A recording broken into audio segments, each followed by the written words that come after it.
Workers are putting final touches at the U.S. Embassy in Havana ahead of the flag-raising ceremony. For many Cubans, this is a sure sign of improved relations between the United States and their nation. We're seeing marvelous changes in the relations between Cuba and the United States. I'm completely convinced that this will be resolved, that there will be greater possibilities that we're finally accepted, and all of that because of the agreement to open the embassies of Cuba and the United States. But there are also suspicions on both sides.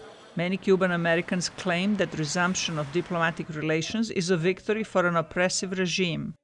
Cuban American lawmakers criticized the Obama administration for not inviting Cuban dissidents to the historic flag raising.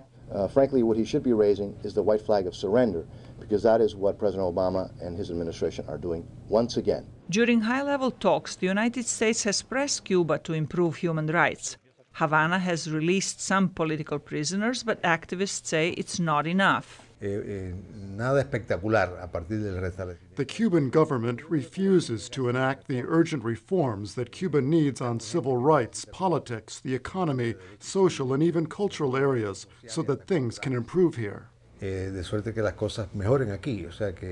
Cuban businesses hope to make economic gains from U.S. tourists who are expected to flock to the island. All of the yacht clubs are in touch with us.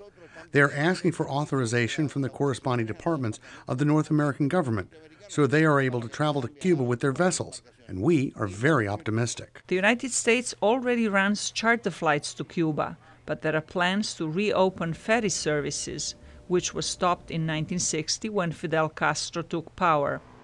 Zlatica Hoke, VOA News, Washington.